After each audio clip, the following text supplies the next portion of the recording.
शेतरस्ते बंद करून सौर कंपनीचे कुंपण, तिरुका ग्रामस्थांचा संताप, तिरुका ग्रामस्थांचा आवादा कंपनीविरोधात एल्गार, विभागीय आयुक्तांकडे धाव, शेतरस्ते खुले करण्यासह कामाला स्थगितीची मागणी. लातूर प्रतिनिधी. जळकोट तालुक्यातील तिरुका गावात आवादा सन एनर्जी प्रायव्हेट लिमिटेड कंपनीच्या सुरू असलेल्या कामावरून शेतकरी आणि ग्रामस्थांमध्ये संतापाचे वातावरण आहे. कंपनीकडून शेतकऱ्यांचे वडिलोपार्जित पांदण व भावकीच्या सामायिक वहिवाटीचे रस्ते कुंपण घालून बंद केले जात असल्याचा आरोप ग्रामस्थांनी केलाय. हे रस्ते आजचे नाहीत, आमच्या बाप आजोबांपासून चालत आले आहेत.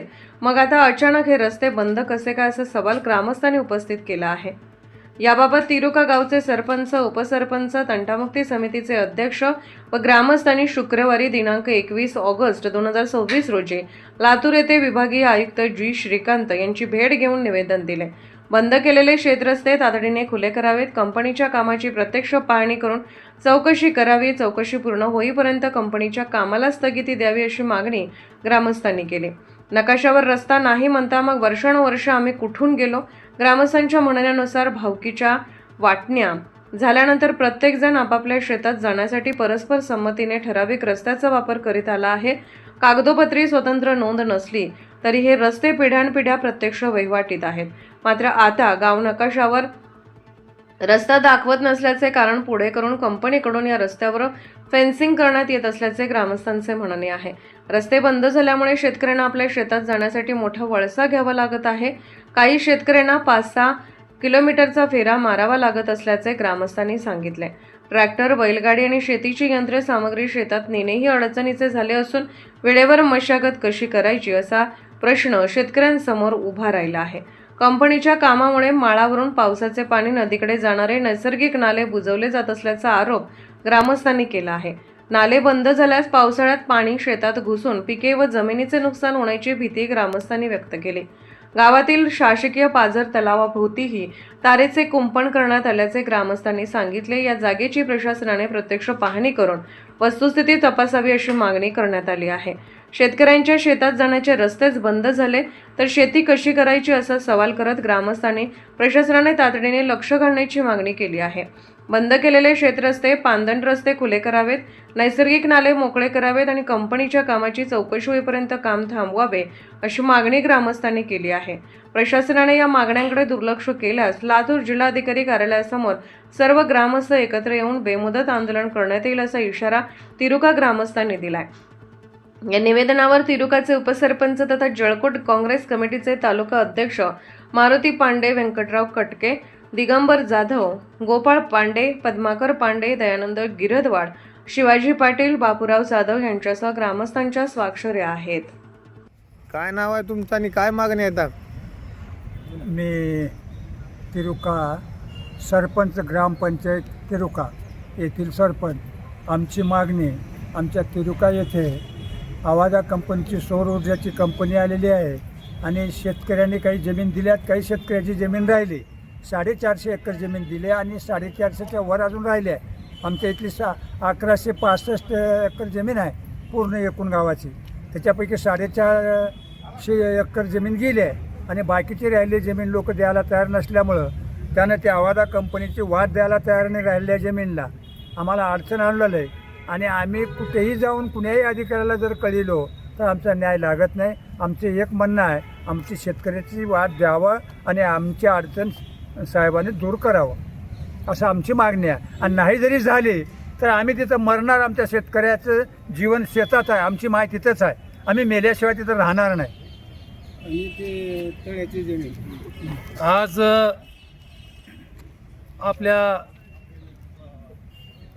विभागाचे विभागीय आयुक्त माननीय श्रीकांत साहेब यांच्याशी तिरुका येथील सर्व शेतकरी बांधवासह भेट घेऊन त्यांना आवादा कंपनीनं जे शेतकऱ्याची जमीन त्या ठिकाणी 30 वर्षासाठी लीजवर घेतली आहे, परंतु उर्वरित शेतकऱ्याच्या वाटा बंद करून 4 ते 5 वाटा त्या ठिकाणी बंद करून 250 शेतकऱ्याचा रस्ता त्या ठिकाणी बंद झालेला आहे.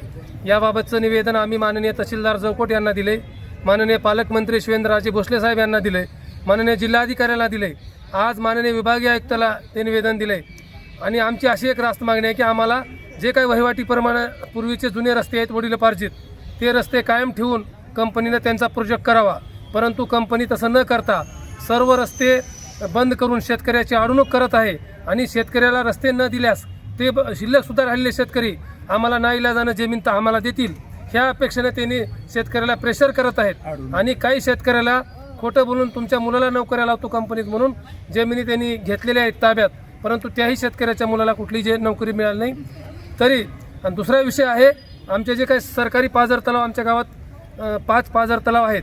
5 पाझर तलावाच्या जवळपास प्रत्येकी 5 एकर जमीन आवादा कंपनीनं बळकावलेली आहे. अनधिकृत ताब्यात घेऊन त्या ठिकाणी वायर फिनिशिंग केलेली आहे. परंतु आज या माननीय जिल्हाधिकारी साहेबांना आम्ही सर्व फोटोसह ते निवेदन दिलेले आहे, जी श्रीकांत साहेबाला दिलेलं आहे. का तर सरकारची जमीन सरकार संरक्षण करणं त्यांची जबाबदारी आहे, परंतु आज प्रशासनाची उदासीनता आहे. का उदासीनता आहे आम्हाला कळत नाही. सरकारची जमीन असून सरकार काय म्हणले कलेक्टर आणि विभागीय आयुक्त काय म्हणले या विषयावर? माननीय विभागीय आयुक्ताला आम्ही सांगितलं की साहेब सरकारची जमीन जतन करणं हे सरकारचं काम आहे. आम्ही ग्रामपंचायत म्हणून आम्ही त्या जमिनीवर अतिक्रमण झालेलं आहे, आवादा कंपनीने केलेली आहे. याबाबतची तुम्हाला आम्ही माहिती आज दिलेली आहे. उद्या भविष्यामध्ये आम्हाला ग्रामपंचायतीने कळलेलं नाही असं तुम्ही म्हणू नये म्हणून आम्ही दिलेलं आहे. परंतु प्रशासन ती जमिनीवर कुठली त्या कंपनीवर का मेहरबान आहे, माननीय जिल्हाधिकारी का त्याच्यावर मेहरबान आहेत हे आम्हाला कळत नाही. कारण आमच्या शेतकऱ्याच्या तर जमिनी त्यांनी आवास केलेत, परंतु महाराष्ट्र शासनानं पाझर तलावासाठी संपादित केलेल्या जमिनीसुद्धा त्यांनी त्या ठिकाणी प्लेट बसवलेल्या आहेत, वायर फिनिशिंग केल्या, स्वतः तहसीलदारांनी येऊन पाहणी केले, त्याचे फोटो आम्ही साहेबाला दाखवलेत. हे एवढा मोठा अन्याय. आणि दुसरा विषय, सरकार रस्ते नसलेल्या ठिकाणी रस्ते करून देऊ लागले, परंतु आमचे जुने असलेले रस्ते, अस्तित्वात असलेले रस्ते ही कंपनी बंद करत आहे. परंतु महसूल प्रशासनाला आमची विनंती आहे, आम्हाला जर 8 दिवसात नाही रस्ते खुले करून दिले, संपूर्ण तिरुका येथील शेतकऱ्याला घेऊन माननीय जिल्हाधिकारी कार्यालयासमोर तीव्र असं रस्ता रोको आंदोलन करू आणि शेतकऱ्याला न्याय मिळवून देऊ आणि शेवटच्या श्वासापर्यंत आम्ही शेतकऱ्यासाठी लढत राहू. एवढंच या ठिकाणी मी आमच्या गावकऱ्यांच्या वतीनं 2 शब्द मांडतो. काय मामा काय नाव आहे तुमचं? मी गंगाधर नामदेव गिरदवाड. सुरुवातीला जिल्हा परिषद मुख्याध्यापक होतो. आता 10 वर्षापासून तंटामुक्ती अध्यक्ष आहो. आणि या ठिकाणी आमच्या तिरुका या गावाला सौर ऊर्जा सोलारची कंपनी आली आणि त्यांनी शेतकऱ्याच्या ज्या वाटावे अनादी कालापासून आजा पंजा खाबर पंजापासून ज्या वाटेवर आम्ही जात होतो ते वाटा आता आमच्या बंद केलेल्या आहेत. आम्ही जाऊन आढळलं तुम्हाला सगळ्याच वाटा मिळत नाहीत, लांबून 2-2 कासरा लांबून तिकडून मिळतील असं त्याचं म्हणणं आहे. आणि आमच्या काही DP बसलेल्या जागी DPला सुद्धा कंपाऊंड वाल घेतलेला आहे आणि DP आम्ही सांगितलं डोक्यावर न्यावं का साहेब, कसं करावं, जळाली DP तर मग ते असं संवाद केला त्याच्याबरोबर. काय म्हणले जिल्हाधिकारी तुम्हाला आता? वाटा आणि मग आम्ही तहसीलदार साहेबाकडे अर्ज दिलं, तुम्ही वरीसुद्धा अर्ज द्या असं म्हणले. म्हणून आज या ठिकाणी आम्ही आयुक्ताकडं अर्ज देण्यासाठी आलेलो. आमच्या शेतकऱ्याला वाटा जशा पूर्व जे काही आजा पंजा खापर पंजा इथून गेला ते वाटा आम्हाला ठेवावं आणि आमच्या बंधवाने दिलेल्या जमिनी त्यांनी घ्यावं, मागच्या शेतकऱ्याला वाढ द्यावं. आमचं एवढंच या ठिकाणी निवेदन आहे. काय नाव आहे मामा तुमचं? काय सांग. माझं नाव संजीव तानाजी कराड. बर काय मागणी आहे? काय विषय? आमच्या वाटा आम्हाला तळ्यासाठी जाण्यासाठी जनावराला तळ्यापर्यंत कंपाऊंड मारले त्या आवादावाल्यानं, तर ते कंपाऊंड बाजूला सारून आम्हाला जनावराला पाणी प्यासाठी तळं मोकळं करून द्यावं आणि आमच्या वहिवाटी जुन्या जी आहेत वडील उपार्जित आम्ही ज्या रस्त्यानं जात होतो ते रस्ता आम्हाला उपलब्ध करून द्यावं साहेबांनी, एवढीच आमची ही विनंती आहे. काय नाव आहे तुमचं? अंत्येश्वर प्रल्हाद